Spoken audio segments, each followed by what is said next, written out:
Ancient Greece and Rome are cornerstones of Western civilization. Their contributions to philosophy, art, and literature are undeniable. But how did these ancient societies shape their citizens? What was education like in ancient Greece versus Rome? Let's find out. Ancient Greek education was well-rounded, focusing on philosophy, the arts, and physical training. The most famous philosophers of the time, like Socrates, Plato, and Aristotle, had huge impacts, not only on the course of intellectual history, but also on the educational practices of the day.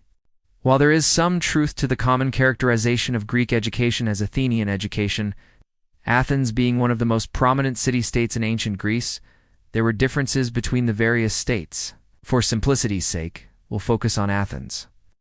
There wasn't a state-run formal education system as we know it today. Instead, boys would be sent to live with a designated male teacher. Upon reaching around age 18, they would stay with him for 3 years.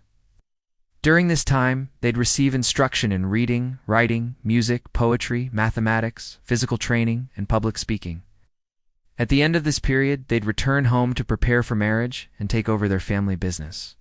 Girls stayed at home to learn household skills from their mothers. However, they were also educated in music, poetry, and mathematics. In contrast to the Greek approach, Roman education was more practical. It focused on law, rhetoric, and military preparation. While Greek education was largely unpaid, meaning students didn't pay tuition, but rather the teacher received gifts or donations from the community, Roman education was more commercialized. There were schools that students paid to attend. The Romans admired the Greeks and borrowed heavily from their systems, but they also adapted it to fit their own values and form of governance. Greek education was largely an oral tradition with heavy emphasis placed on the student-teacher relationship. Roman education, on the other hand, was more about memorization and oratory. Students were taught to speak and write Latin, the language of the Romans, and were drilled in public speaking and the correct pronunciation of words. While Greek education aimed for individual excellence, Roman education was more about producing effective citizens and administrators. As with Greece, formal education in ancient Rome was reserved for boys. Girls were primarily taught at home by their mothers or female tutors, but wealthy families might send their daughters to special schools for girls. In these schools, girls would be taught household arts, music, literature, and rhetoric.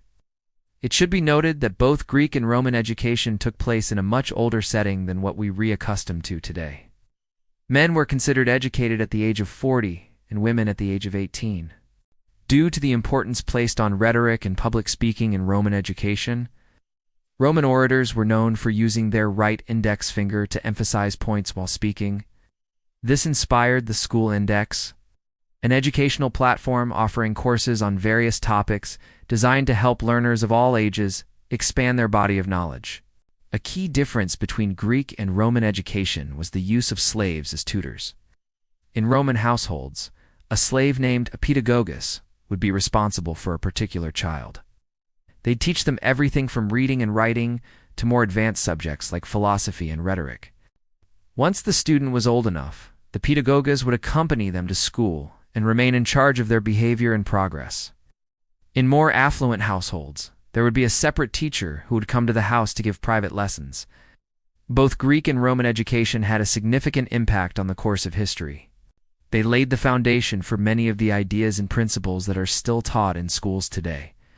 And even though there were differences between the two systems, they shared a common goal: to create well-rounded individuals capable of contributing to their society. All right, now it's time for you to make your voice heard. Comment below. Which ancient culture do you think had the better education system and why? And don't forget to check out our other videos. See you next time.